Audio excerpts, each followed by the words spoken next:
Dentro de estos principios, cabe destacar que hacen un énfasis muy grande en el papel que tiene el ser humano en la implementación de estos procesos de restauración. ¿Por qué es importante este papel? Porque finalmente somos los seres humanos los que hemos conllevado a esta degradación de los ecosistemas, entonces tenemos una alta responsabilidad en su recuperación.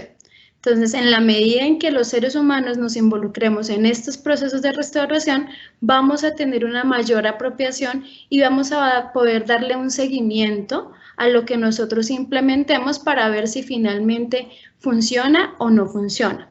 Entonces, estos que están señalados aquí en rojo son esos principios que tienen una base ecológica y que nos están guiando hacia cómo debemos desarrollar estos proyectos.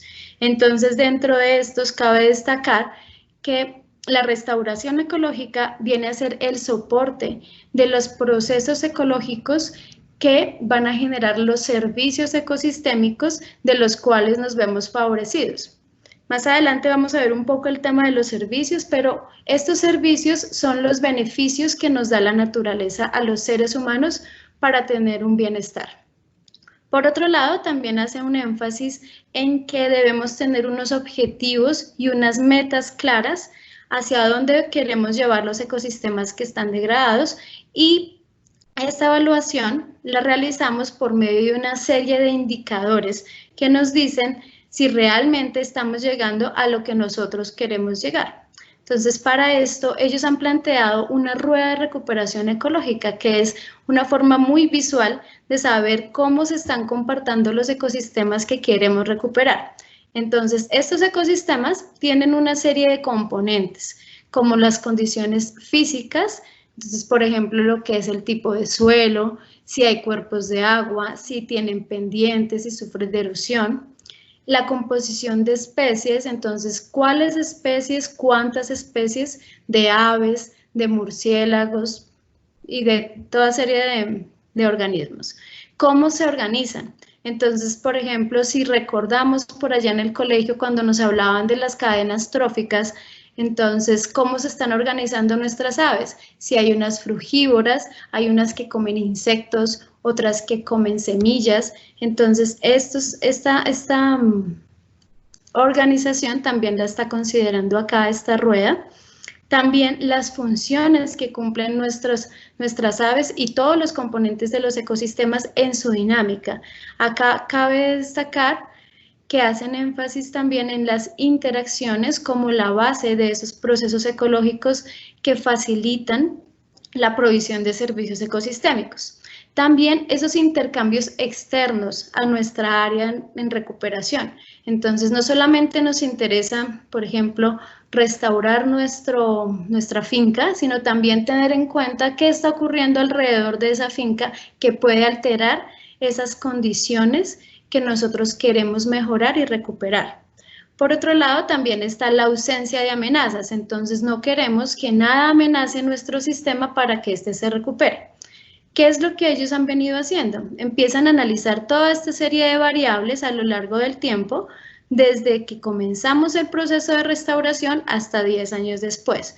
Entonces, pensando un poco en todos esos procesos que involucran a las aves, tenemos acá los niveles tróficos de los que hablábamos ahorita. Entonces, vemos que inicialmente, cuando comenzó el proceso de restauración, los teníamos en un nivel 2. Con el paso del tiempo, aquí son 10 años, vemos que ya llegó a un nivel 3. Entonces, esta rueda nos está permitiendo ver cómo está avanzando ese proceso que nosotros queremos recuperar. Por otro lado, tenemos las interacciones de los componentes con su hábitat. Aquí vemos que cuando arrancamos estábamos en un nivel 3.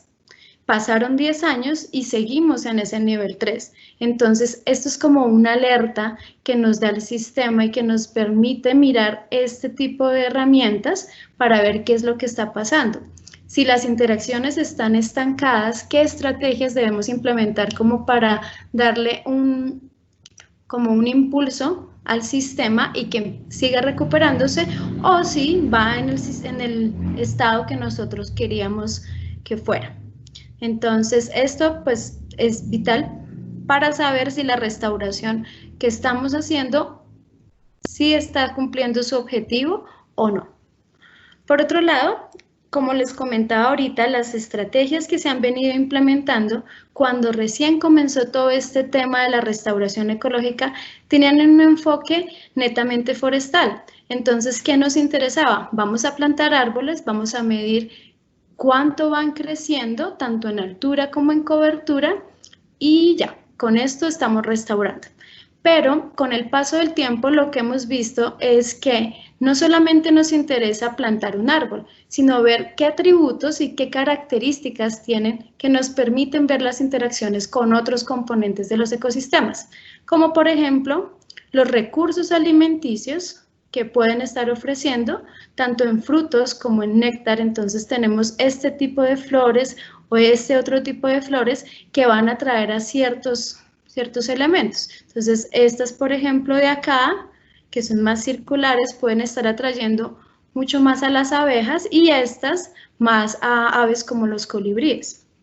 También tenemos en cuenta no solamente árboles, sino también otro tipo de vegetación, como arbustos, como lianas, como hierbas, todo esto que a lo final va a empezar a interactuar con los otros componentes que tienen los ecosistemas. Vamos a ver que hay unas interacciones que son muy específicas, como por ejemplo esta de acá. Esta ave tiene un pico, como ustedes pueden ver, bien extraño y bien específico que seguramente no le va a servir a esta flor. Entonces ahí van a empezar a generarse una serie de interacciones muy específicas que si nos interesan, nosotros debemos garantizarlas para que esta ave empiece a visitar nuestras áreas. No solamente la vegetación le provee recursos alimenticios a la fauna, sino también le provee espacios donde ellas se pueden parar. ¿Para qué nos interesa que se paren? Para que ellas defequen ahí y con la feca vayan unas semillas que ayuden a que el ecosistema empiece a tener otras plantas que no tenían ahí. Entonces, todo este tipo de interacciones que vemos es lo que nosotros debemos empezar a analizar cuando vamos a decidir formular e implementar una estrategia de restauración. No solamente podemos analizar un componente o unos atributos, sino tenemos que tener una visión mucho más holística de todo el sistema. Entonces, acá lo que podemos ver es ese tipo de interacciones que debemos tener en cuenta para las estrategias de restauración.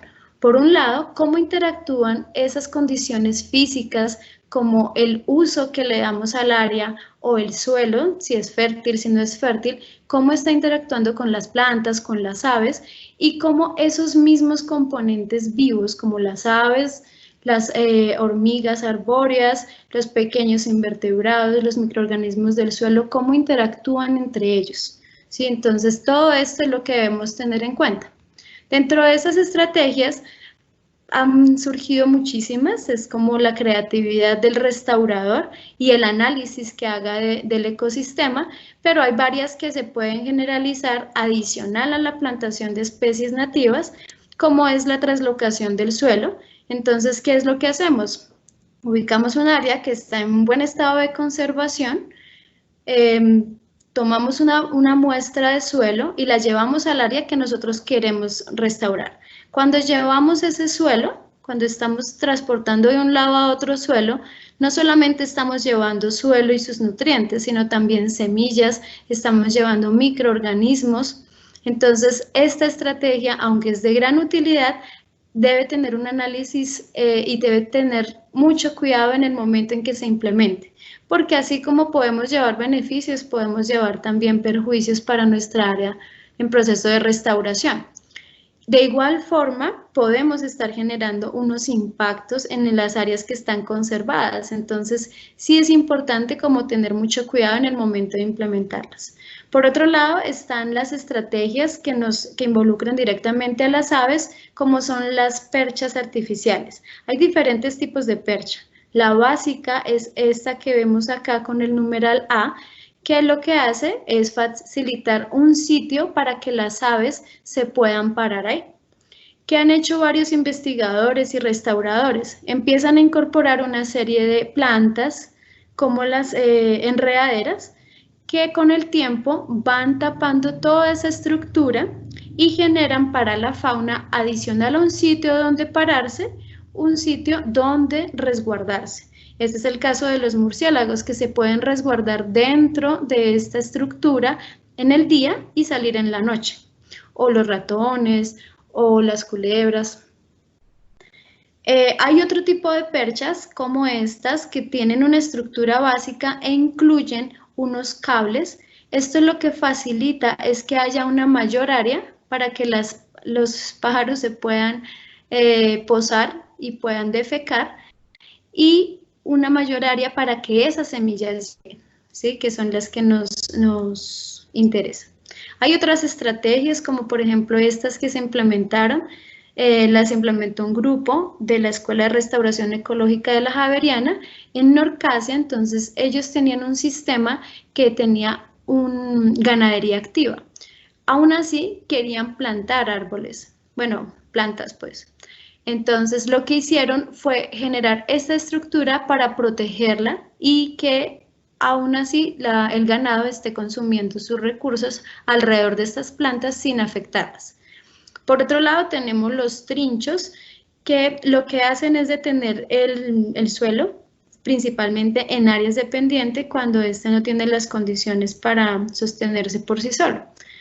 Otra estrategia son las cercas vivas. Entonces generalmente utilizamos estas cercas de alambre de púas para limitar nuestras áreas. Sin embargo, podemos utilizar o podemos enriquecerlas con plantas que ofrecen recursos alimenticios a la fauna y pues nos ayudan a evitar que ciertos organismos pasen a las áreas donde nosotros no queremos.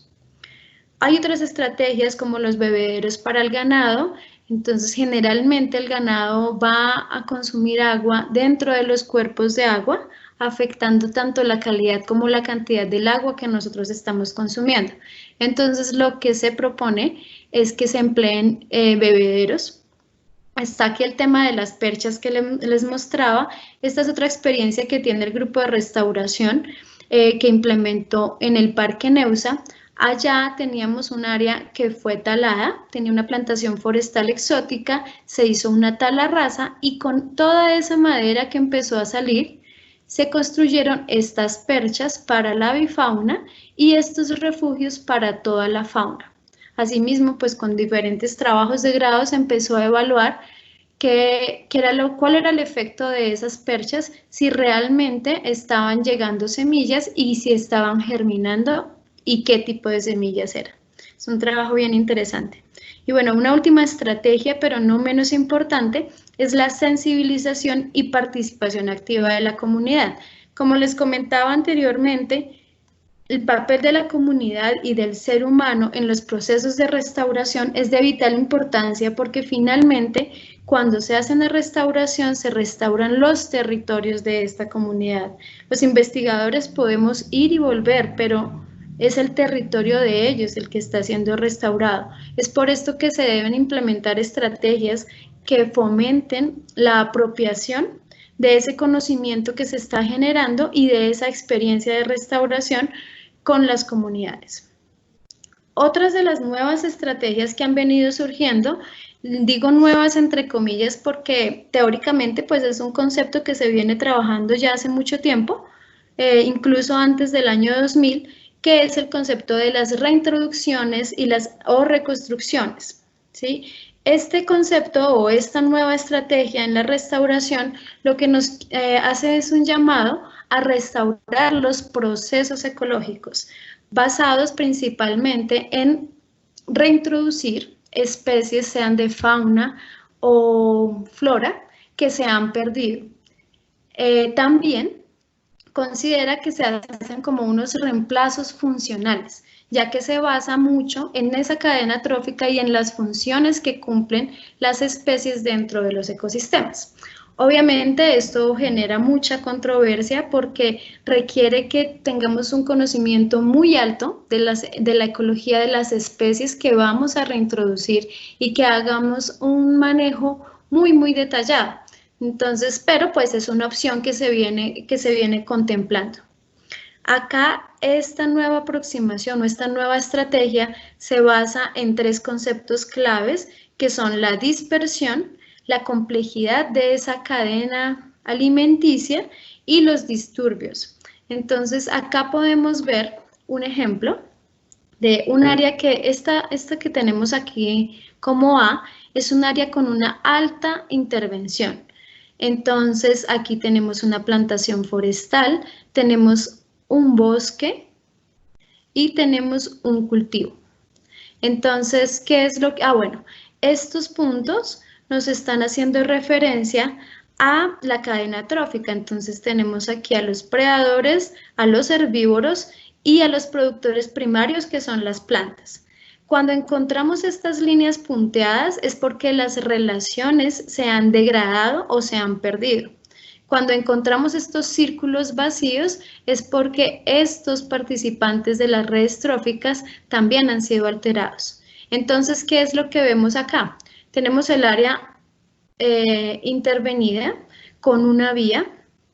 Esta área ha perdido su conectividad y esa dispersión entre estas comunidades, ¿sí? Por otro lado, lo que vemos es que ciertos grupos, como por ejemplo los herbívoros en esta plantación, se han visto afectados, así como las plantas, y en estos sistemas que son cultivos se ha perdido completamente los predadores. Entonces, este es como un ejemplo básico de lo que nosotros vemos y que son nuestros objetos de restauración. ¿Qué es lo que propone esta nueva estrategia? Que se implementen ciertas otras alternativas o acciones, pues, que nos promuevan la dispersión. Entonces, acá lo que ellos hicieron fue poner como unos puentes sobre la vía que va a permitir que estas comunidades se conecten. Entonces, esa pérdida de conectividad que había en el caso A, aquí se recupera. Por otro lado, lo que vemos es que hay un enriquecimiento, por ejemplo, en esta plantación forestal hay una mayor heterogeneidad porque ya no vemos solamente unos árboles de un tipo, sino empezamos a ver diferentes tipos de árboles. Por otro lado, tenemos este bosque que empieza a ser enriquecido con otros recursos y este cultivo pasa a ser lo que nosotros denominamos como un rastrojo. La idea de esta aproximación estratégica es que sea mucho más natural, ¿sí? Que sea mucho más silvestre, que volvamos un poco a lo que era antes. Por otro lado, lo que vemos es que todas esas interacciones que se vieron alteradas por los disturbios que generó esa vía, se empiezan a recuperar. Entonces, es una estrategia nueva que vale la pena considerarla y que digamos tiene un plus y es que están teniendo en cuenta como base esos procesos ecológicos en los que se involucran las aves. Bueno, otro de los factores importantes a considerar en la restauración ecológica, y yo creo que el más importante, es el monitoreo.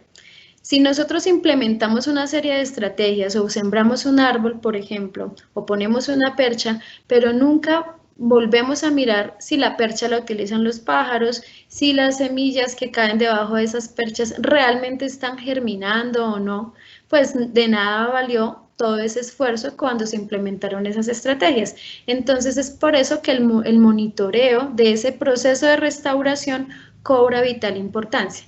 Anteriormente, así como las estrategias, pues teníamos un enfoque mucho más de composición y estructura. Queríamos saber cuáles plantas y si crecieron o no crecieron y si se murieron o no se murieron y ya.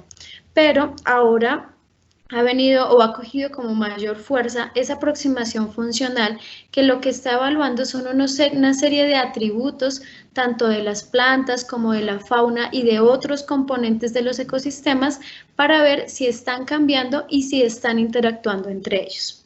Entonces, dentro de todas esas interacciones, vamos a ver lo que es ahora ese rol que tienen las aves dentro de todos estos procesos de restauración. Entonces, las aves se consideran como conectores móviles que transfieren materia y energía entre los ecosistemas. ¿Qué es esa materia y energía? transfieren semillas, transfieren polen, ¿sí? Esto se traduce en materia y energía. ¿Cómo lo transfieren? A través de relaciones entre las plantas y las aves. Y eso se conoce como procesos ecológicos que, como les decía inicialmente, son la base de los servicios que nos brinda la naturaleza para nuestro bienestar. ¿Cuáles son esos servicios? Entonces, hay unos servicios de provisión, como por ejemplo el alimento. Hay otros de regulación, como por ejemplo la regulación climática. Entonces ahorita también estamos en el boom de vamos a plantar y plantar árboles. ¿Por qué? Porque queremos un poco de sombra, porque ahora se ha subido mucho la temperatura, entonces necesitamos que se regule. Ese servicio nos lo brinda la naturaleza. Por otro lado, también están los servicios culturales. En muchas ocasiones las aves, por ejemplo, son fuente de inspiración. O ahora, por ejemplo, en esta cuarentena añoramos poder salir al parque a trotar, así sea ver un poco de vegetación en ese parque. Entonces, todos esos servicios de recreación, de descanso, nos los brinda la naturaleza. También hay unos servicios de soporte como son la dispersión de las semillas, la polinización, que también son la base de nuestra alimentación. Y de muchas otras cosas. Estos se conocen como servicios de soporte. Entonces, las aves, ¿cuáles son los servicios que nos están brindando? La dispersión de semillas, la polinización, el control de plagas, remoción de cadáveres, construcción de estructuras, en el caso de los carpinteros. Estos son los servicios que nos brindan las aves a través de los procesos ecológicos y de interacción con otros componentes de los ecosistemas. ¿Cuáles son otro tipo de servicios que nos brindan? La inspiración, como les decía, en muchas culturas las aves son como ese símbolo, ¿sí? A seguir. Es como fuente y como el soporte de su espiritualidad. También nos brinda, es una fuente de ingresos como el aviturismo, que cada vez crece más, ahorita un poco quieto por todo el tema de la pandemia, pero pues que ha venido creciendo en los últimos años. Son una fábrica de fertilizantes también, por ejemplo, las aves marinas producen ese guano que es un fertilizante natural que enriquece muchísimo el suelo y que las comunidades aledañas a esas áreas valoran muchísimo. También está el alimento, como mencionábamos antes, y la investigación, porque muchos de nosotros tenemos como motor a las aves para evaluar muchos procesos ecosistémicos y para utilizarlas como especies indicadoras de ciertos estados en los ecosistemas. Entonces, ¿cuál es el beneficio que brinda la dispersión de semillas para las plantas? Entonces, por un lado, lo que genera es que esas semillas se vayan lejos de la planta madre. Al estar lejos, empiezan a evitarse problemas o efectos genéticos perjudiciales para las poblaciones de las plantas. Eso incrementa su diversidad genética y pues esto las hace mucho más capaces de adaptarse a muchas condiciones cambiantes de los ecosistemas. Por otro lado, hay ciertas plantas que tienen unas semillas que requieren que pasen por el tracto digestivo de las aves para que puedan germinar. Entonces, ese es uno de los beneficios para las plantas. ¿Cuál es el beneficio para las aves? Que reciben un alimento rico en lípidos, en carbohidratos y en agua. Hay un proceso que es un poco relacionado con la dispersión de semillas y es que estamos empezando a ver que se empiezan a dar procesos de folivoría. ¿Qué es eso? Es el consumo de hojas, de flores y de yemas. Entonces, ya no se están comiendo los frutos. Hay muchas teorías con respecto a ese proceso que está pasando. En algunos casos la pregunta es, ¿será que esa ausencia de ese recurso alimenticio que tenían anteriormente y pues suplen esa ausencia con el consumo de flores? O en otros casos lo que se ha visto es que el consumo de frutos genera una toxicidad, entonces están utilizando las flores como un desintoxicante. Eso pasa en algunos loros. También está ocurriendo en otras aves rapaces que como ya no tienen ese recurso empezaron a comer frutos. Esos frutos les generan una toxicidad y eso hace que empiecen a comer flores. Entonces, ¿qué es lo que está pasando acá? ¿Y cuál es la otra pregunta que surge con esto? Es ¿cuál es el efecto que está generando este consumo de flores sobre los ecosistemas en otros procesos como la polinización? Acá vamos a ver un videíto de un ejemplo de esta folivoría. Esto es los ornitólogos me corrigen, creo que le dicen pío judío, es el Saltator cerulescens. Lo que está haciendo es consumiendo las flores que tenía disponible. Esto fue en el Tolima en una época seca, entonces seguramente sus recursos disminuyeron. Ahí, abuelita, ya. Ya. Entonces, como les decía, acá la pregunta es, ¿será que este nuevo proceso está afectando otro proceso como la polinización? Entonces, para que recordemos un poco, la polinización es esa transferencia del polen de los estambres que vienen a ser estos acá hacia el pistilo, que es este aquí. Muchas flores lo hacen por sí solas, otras necesitan agentes externos como las aves, como las abejas. ¿Qué es lo que vemos acá? En el momento en que este ave, por ejemplo este colibrí, mete su pico, va en búsqueda del néctar que está en la base de los estambres, generalmente hay otros sitios también. Cuando mete el pico, ese polen queda en el pico y queda en la corona. Y él se va a otras flores, llevando el polen a otras flores y generando un intercambio genético bastante diverso. Entonces, esta relación es mucho más específica que la dispersión de semillas, porque también depende de pues esos agentes externos como las aves.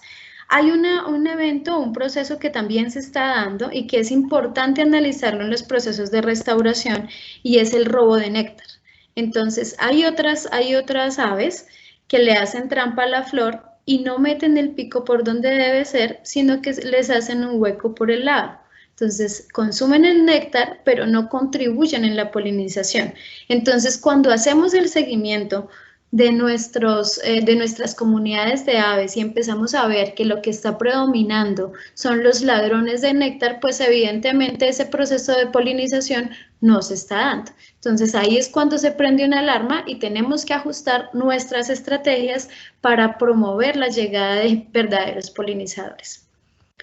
Bueno, otro de los servicios es el control de plagas. Esto, como recordábamos un poco, hay unas aves insectívoras que están consumiendo o controlando las poblaciones de invertebrados. Esto a su vez controla la herbivoría en las plantas. Hay unas aves granívoras que están consumiendo semillas deseables o no deseables que están, de las plantas que están empezando a crecer. Y las aves rapaces que empiezan a regular esos animales que se van muriendo y poblaciones de otros vertebrados que, si no se controlan, pueden generar ciertas alteraciones en los ecosistemas. Entonces, todo esto lo que nos lleva a pensar es que analizar esas relaciones entre las plantas y animales es de vital importancia en la restauración porque nos permite saber si se está promoviendo realmente ese proceso de recuperación o no, y si las estrategias que estamos implementando son exitosas. Entonces, hay una hipótesis que se ha trabajado hace muchos años, que es la hipótesis de la heterogeneidad del hábitat. Lo que nos está diciendo esta hipótesis es que cuando hay menor diversidad o menor heterogeneidad en la vegetación, hay menor diversidad de especies. Entonces vemos más poquitas especies y en menores cantidades. Y cuando aumenta esa heterogeneidad de la vegetación, como el caso de los bosques, pues aumenta esa diversidad de especies.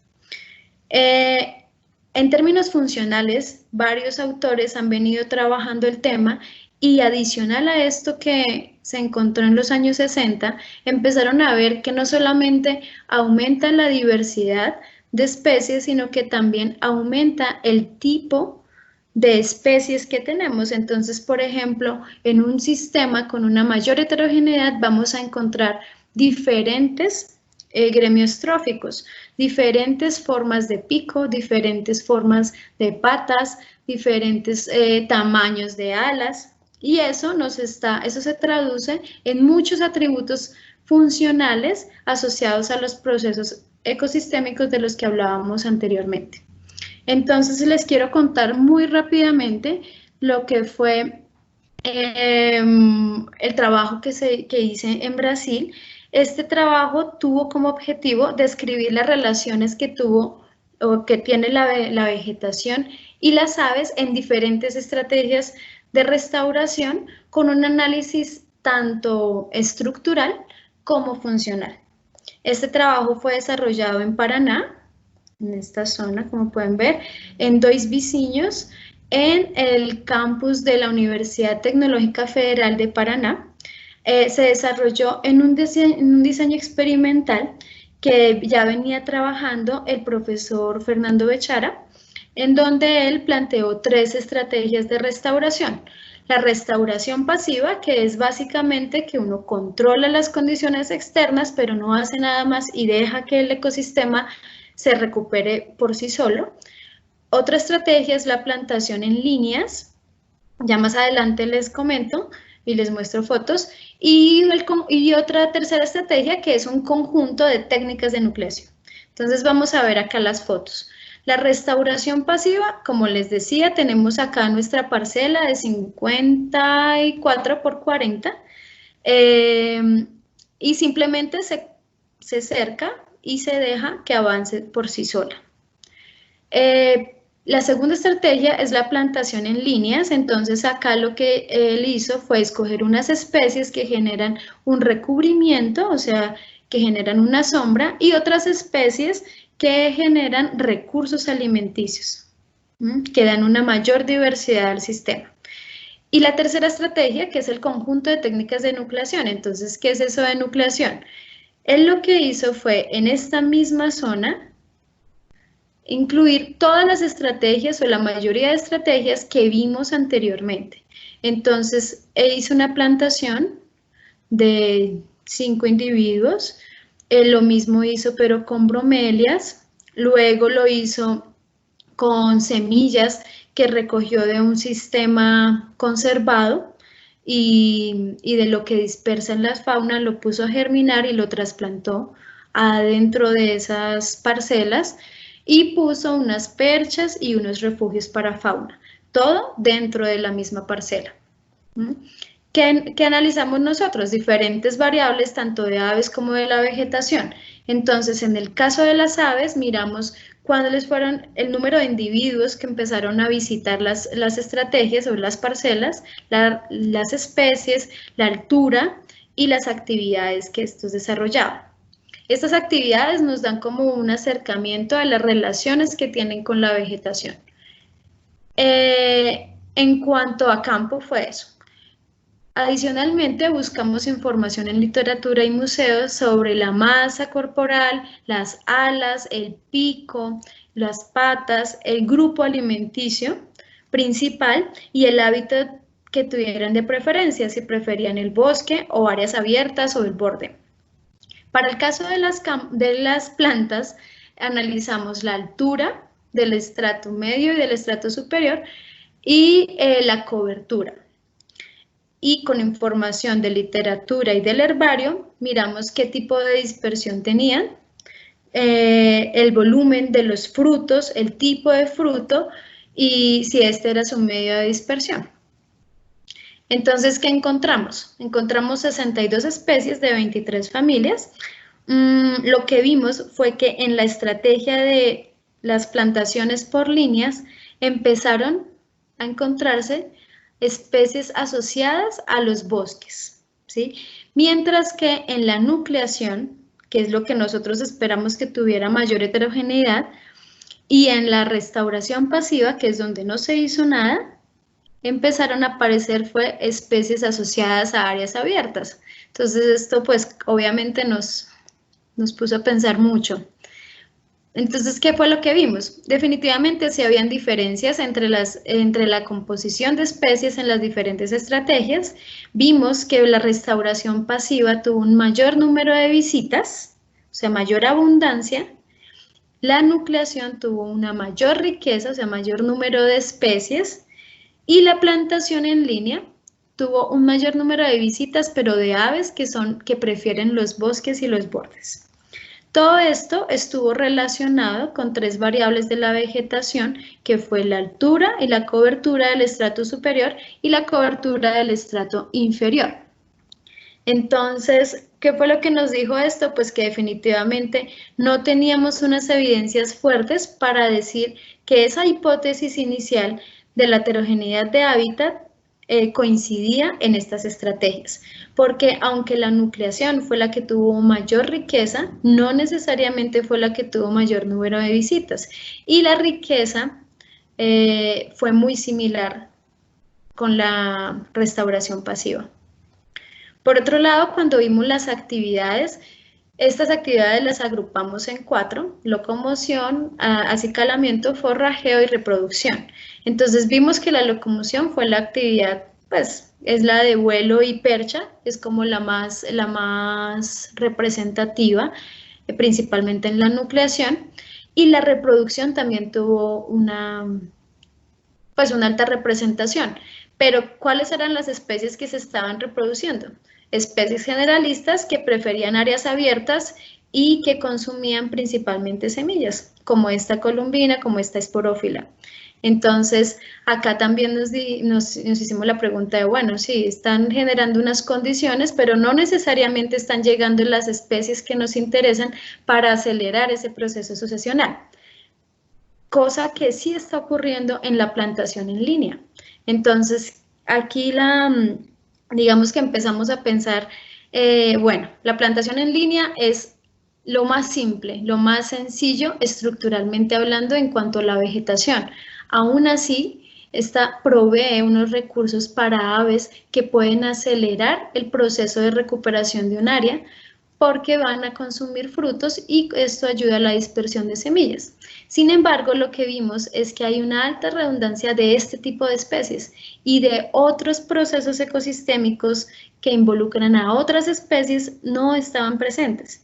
Entonces, esto se traduce en una redundancia funcional. Entonces, puede que hayan muchas, pero en algún momento puede llegar a pasar que se estanque porque se necesitan otros procesos, digamos la polinización, y no hay especies polinizadoras.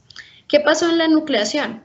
Aquí en esta estrategia, que era el conjunto de todo el tiempo, lo que vimos es que ningún grupo alimenticio fue el que predominó. Esto nos muestra es que aquí hay una comunidad con una mayor plasticidad alimenticia. Esto nos habla bien de esta estrategia porque lo que estamos viendo es que es una comunidad que está un poco preparada para todo tipo de recursos alimenticios. A futuro se pensaría que en la medida en que la vegetación evolucione y empiece a ofrecer otros recursos para la fauna o más recursos para la fauna, pues puede ser mucho más atractiva para otro tipo de aves, como las que esperamos que aceleren el proceso sucesional, que son las frugívoras o las que prefieren el bosque y los bordes. En la restauración pasiva lo que pasó es que no encontramos una relación significativa entre los atributos de plantas y aves. Encontramos una alta presencia de aves granívoras, que son aquellas que están consumiendo las semillas. Esto se traduce a que es un primer estado sucesional, un primer estado de la recuperación del ecosistema. En el mismo tiempo, lo que vemos es que aquí el tiempo es mucho más lento para que esta área se recupere cuando no se hace no se asiste con nada, ¿sí? Cuando no se implementa ninguna estrategia.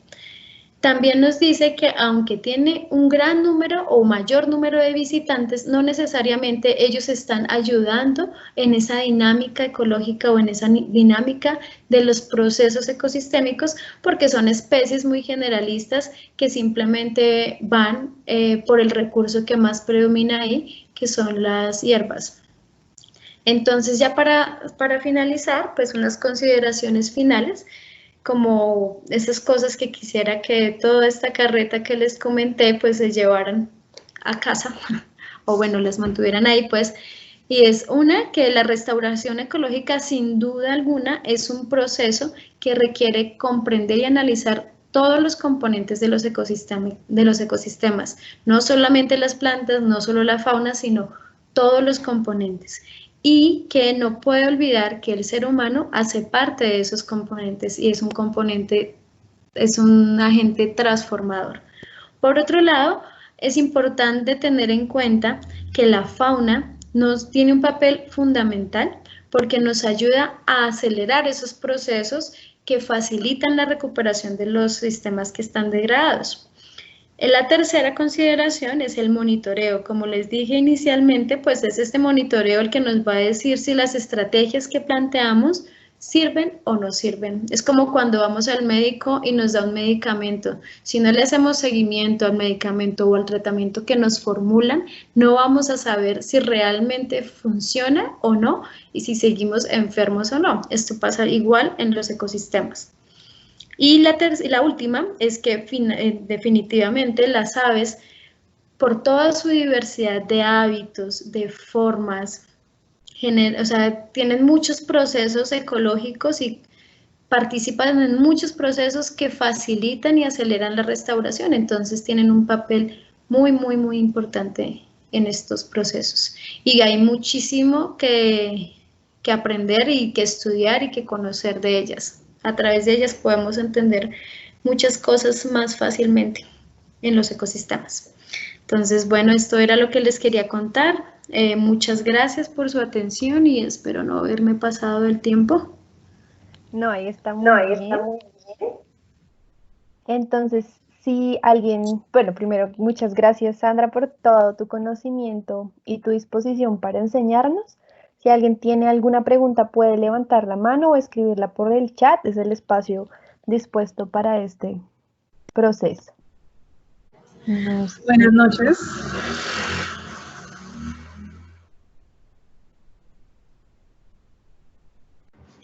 Buenas noches.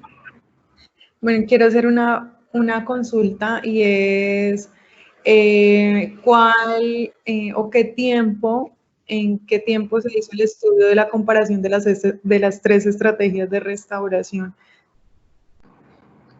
Sí, ¿cuánto tiempo había pasado desde que se implementó el experimento? Sí, señor. O sea, ¿Y cuánto tiempo se hizo el estudio del monitoreo de las especies que visitaban, digamos que las 3 áreas? Sí, esto fue, bueno, ese diseño experimental se implementó en el año 2010 y el monitoreo que nosotros hicimos fue en el año 2013 y en el 2014. Sí, ya habían pasado apenas 3, 4 añitos desde que comenzó todo. ¿Y el monitoreo cuánto tiempo duró? El monitoreo de las aves, se hicieron 4 muestreos, cada uno aproximadamente de 20 días. Si es que no entré a detallar un poco, pues acá el método por el tiempo, pero sí, espero que ya pronto salgan los artículos. Ah, bueno, muchas gracias. Esa era la otra pregunta, si ya estaban disponibles los artículos o bueno, la No, ya publicación. casi. Quisiéramos que sí, pero ya ahí van. Vale, Ahí van, muchas ahí van. gracias. No, a ti. Tenemos aquí a Juan Camilo Vargas. ¿Cuál es tu pregunta? Hola, buenas noches. Buenas noches. Pues yo quería preguntar, pues yo soy estudiante aún, entonces pues estoy en proceso de formación, entonces pues no sé qué tan acertada sea mi pregunta, no sé. Pero pues yo escuché que tú dijiste que uno podría reinsertar especies, en este caso pues estamos hablando de aves. Entonces, ¿qué asegura que esas aves se mantengan en ese espacio que estamos como pues volviendo a generar, o pues sencillamente pues ven que no pueden obtener pues lo mismo que pueden obtener en otros lugares y salen y se van. Sí, totalmente de acuerdo. Nada segura que ellas se queden en esa zona, ¿sí? Y más las aves que son tan móviles.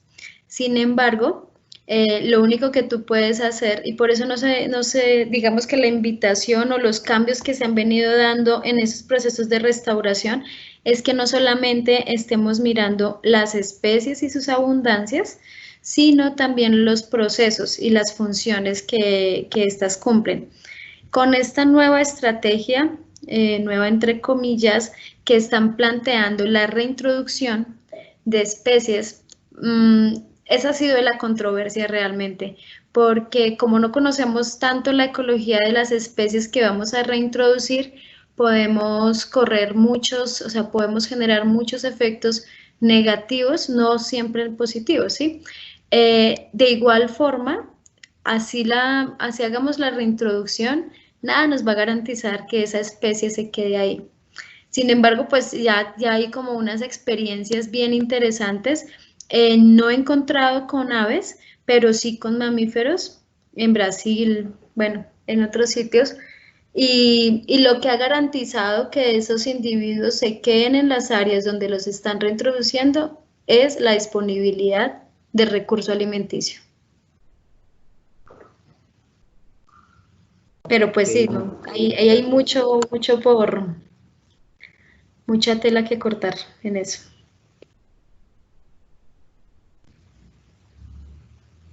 El que está levantando la mano en el video, puedes hablar. Gracias, solamente es una pregunta. Ustedes, en términos de financiamiento para desarrollar esos proyectos, ¿cuál es el apoyo que reciben? ¿Eso lo están haciendo desde institutos que son privados? ¿Los están apoyando las comunidades? ¿Los están apoyando los gobiernos locales? ¿Cómo funciona la parte del financiamiento de estos proyectos? Bienvenido, todo el dinero que quieras aportar, bienvenido sea. No, mentiras. Pues digamos que a nivel nacional e internacional, como el tema de restauración ya ha venido cogiendo bastante fuerza, a nivel nacional ya tenemos un plan de restauración ecológica. Al tener un plan que viene desde el ministerio, garantiza una serie de recursos para la implementación de estos proyectos. Estos proyectos los ha venido desarrollando un sinnúmero de instituciones, desde la academia hasta instituciones privadas. Sí, hay muchos actores, e incluso las mismas comunidades se han apropiado de muchos procesos, los han implementado y los han monitoreado. También es importante tener en cuenta que a nivel global tenemos unos compromisos con el convenio de biodiversidad, con todo esto que digamos que sí o sí obliga a que todos, desde las alcaldías hasta el gobierno general, destinen unos recursos para estos proyectos de restauración. Incluso uno de los mecanismos que tienen o que se tiene es todo el tema de compensaciones. Entonces, cuando se implementa un proyecto productivo, un proyecto pues, de cualquier índole socioeconómica, se generan unos impactos sobre los ecosistemas. Entonces, por ejemplo, una vía, una línea de transmisión, ¿sí? Estos impactos que se generan sobre los ecosistemas deben ser compensados y uno de los medios de compensación es la restauración ecológica. Entonces, así poco a poco se ha ido asegurando. Mil gracias. Tenemos a Carol con la mano levantada, si quieres hacer tu pregunta.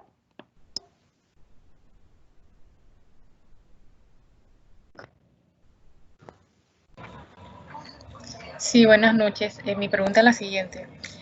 Si estás utilizando las perchas en un proyecto de restauración, ¿con qué otra técnica recomiendas complementar las mismas? O sea, te hablo de no solamente utilizar las perchas. ¿Con qué otra recomendarías? Ya sea la reforestación tradicional o siembra de estacas o siembra de semillas directas o alguna otra. Sí, Pues aunque esta estrategia que yo les mostraba acá, que es una combinación de todo, es una locura en el momento de monitorear porque tú no sabes exactamente qué es lo que está funcionando, es como lo mejor porque está supliendo varios requerimientos de diferentes especies. Entonces, cuando tú consideras a las perchas como una de tus estrategias, sí, no puede ser la única estrategia. Puedes utilizar corredores de vegetación, puedes utilizar núcleos de vegetación, puedes utilizar también estos refugios o abrigos para otro tipo de fauna, pero digamos que las estrategias, nos encantaría tener la receta y la fórmula, pero cada área nos va a decir cuáles son las estrategias que se necesitan, ¿sí?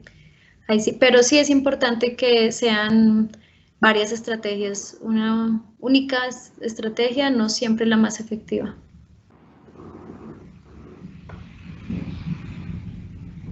Dale, ¿puedes hablar, Jorge? Ok, buenas noches. Yo llegué un poco tarde, así que mi pregunta no sé si habrá sido respondida antes. Yo quería saber si cerca del área del proyecto o el área de estudio habían áreas nativas que albergaban fauna. No sé si eso lo tenías en información, porque fueran a mudarse a esos sitios nuevos. Sí, claro. En el diseño experimental teníamos, espérate porque creo que en la diapositiva se ve, ya les muestro. Pero teníamos el bosque, no sé. Mira, acá, por este costado, teníamos un río. Después de ese río había un bosque. Y por este lado teníamos una vía pero pequeña, no una vía grande, no, una vía más como de una finca, pues. Entonces sí, esta zona de acá es el río mismo y la vegetación de ese bosque fue la fuente de esas especies que empezaron a visitar este diseño experimental. Gracias. A ti. ¿Alguien más tiene alguna pregunta?